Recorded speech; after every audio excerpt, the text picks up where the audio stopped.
وَلَقَدْ أَنزَلْنَا إِلَيْكَ آيَاتٍ بَيِّنَاتٍ وَمَا يَكْفُرُ بِهَا إِلَّا الْفَاسِقُونَ.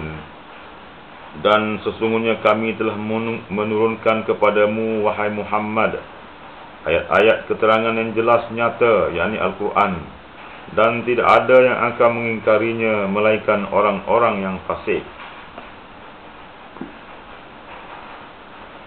أَوَكُلَّمَا عَاهَدُوا عَهْدًا نَبَذَهُ فَرِيقٌ مِّنْهُمْ بَلْ أَكْثَرُهُمْ لَا يُؤْمِنُونَ. Patutkah mereka engkarkan ayat-ayat keterangan itu, dan patutkah tiap-tiap kali mereka mengikat perjanjian yang setia dibuang dan dicabuli oleh segolongan dari mereka? Bahkan kebanyakan mereka tidak beriman.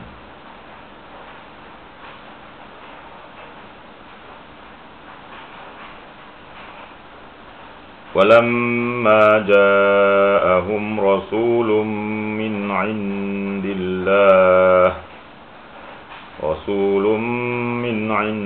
اللَّهِ مُصَدِّقٌ لِّمَا مَعَهُمْ نَبَذَ فَرِيقٌ مِّنَ الَّذِينَ أُوتُوا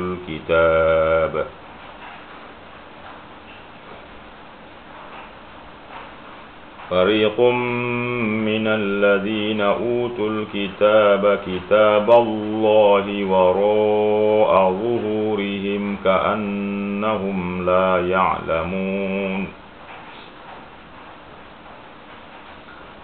Dan apabila datang kepada mereka seorang rasul dari sisi Allah, yakni Nabi Muhammad sallallahu alaihi wasallam, yang mengesahkan apa yang ada pada mereka, sebahagian dari orang-orang yang telah diberikan kitab itu melemparkan kitab Allah ke belakang mereka, seolah-olah mereka tidak mengetahui kebenarannya. Tafsiran melemparkan kitab Allah ke belakang mereka ialah, yakni kaum Yahudi itu tidak beriman langsung kepada sebahagian kandungan kitab Taurat yang menyebutkan tentang Nabi Muhammad sallallahu alaihi wasallam dan kebenarannya sebagai pesuruh Allah. Ini bermakna mereka telah melemparkan kitab Allah itu ke belakang mereka, yang menunjukkan kekufuran mereka.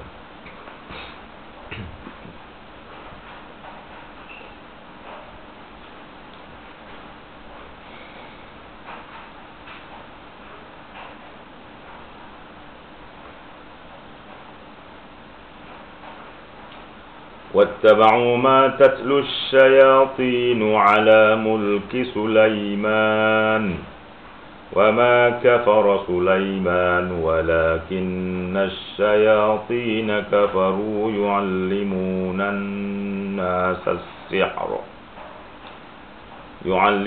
النَّاسَ السِّحْرَ وَمَا أُنزِلَ عَلَى الْمَلَكَيْنِ بِبَابِلَ هَارُوتَ وَمَارُوتَ وَمَا يُعَلِّمَانِ مِنْ أَحَدٍ حَتَّى يَقُولَا إِنَّمَا نَحْنُ فِتْنَةٌ فَلَا تَكْفُرْ فَيَتَعَلَّمُونَ مِنْهُمَا مَا يُفَرِّقُونَ بِهِ بَيْنَ الْمَرْءِ وَزَوْجِهِ وَمَا هُمْ بِضَارِّينَ بِهِ مِنْ أَحَدٍ إِلَّا بِإِذْنِ اللَّهِ وَيَتَعَلَّمُونَ مَا يَضُرُّهُمْ وَلَا يَنفَعُهُمْ وَلَقَدْ عَلِمُوا لَمَنِ اشْتَرَوْهُ مَا لَهُ فِي الْآخِرَةِ مِنْ خَلَاقٍ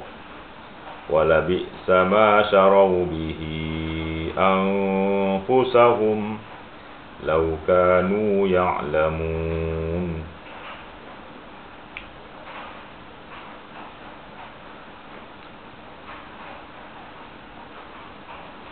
Mereka membelakangkan kitab Allah dan mengikut ajaran-ajaran sihir yang dibacakan oleh puak-puak syaitan dalam masa pemerintahan Nabi Sulaiman. Padahal Nabi Sulaiman tidak mengamalkan sihir yang menyebabkan kekufuran itu. Akan tetapi puak-puak syaitan itulah yang kafir dengan amalan sihirnya, kerana merekalah yang mengajarkan manusia ilmu sihir dan apa yang diturunkan kepada dua malaikat Harut dan Marut di negeri Babil, yakni Babylon. Sedang mereka berdua tidak mengajar seseorang pun, melainkan setelah mereka menasihatinya dengan berkata, sesungguhnya kami ini hanyalah cubaan untuk menguji imanmu. Oleh itu, janganlah engkau menjadi kafir dengan mempelajarinya. Dalam pada itu ada juga orang-orang yang mempelajari dari mereka berdua ilmu sihir yang boleh menceraikan antara seorang suami dengan istrinya, padahal mereka tidak akan dapat sama sekali memberi mudarat atau membahayakan dengan sihir itu seseorang pun, melainkan dengan izin Allah. Dan sebenarnya mereka mempelajari perkara yang hanya membahayakan mereka dan tidak memberi manfaat kepada mereka. Dan demi sesungguhnya mereka, yakni kaum Yahudi itu, telah pun mengetahui bahawa sesiapa yang memilih ilmu sihir itu tidaklah lagi mendapat bahagian yang baik di akhirat. Demi sesungguhnya amatlah buruknya apa yang mereka pilih untuk diri mereka, kalaulah mereka mengetahui. Di dalam ayat ini ada tafsiran yang panjang untuk menerangkan dengan sihir itu tidak ada mudarat atau membahayakan seseorang pun, melainkan dengan izin Allah. Di sini tafsiran ialah menurut huraian Datuk Haji Muhammad Nur, penyemak kitab tafsir ini. Ayat ini menarik perhatian umum supaya pertama meneguhkan iktikad bahawa segala kejadian buruk atau baik itu adalah dari Allah. Kedua, kejadian buruk atau baik itu berlaku menurut sebagaimana yang ditentukan oleh peraturan undang-undang sunnatullah yang azali. Ketiga, peraturan undang-undang Allah itu berlaku seluruhnya dengan izin Allah. Ayat ini juga menjadi dalil yang menunjukkan bahawa tiap-tiap sesuatu yang dijadikan oleh Allah Ta'ala ada mempunyai kuasa tenaga yang menimbulkan kesan apabila diketahui rahsia-rahsia tenaga di dalam sesuatu benda itu. Ilmu sihir itu memang ada mengandungi hikmat yang Tuhan berikan bagi melahirkan sesuatu perkara yang dapat memberi sesuatu kesan seperti pembenci atau pengasih. Demikian juga benda-benda yang wujud dalam alam ini masing-masing telah Tuhan berikan kuasa tenaga yang menimbulkan kesan yang istimewa pada benda-benda itu, seperti kesan tenaga kuasa yang ada pada atom, hidrogen dan lain-lain.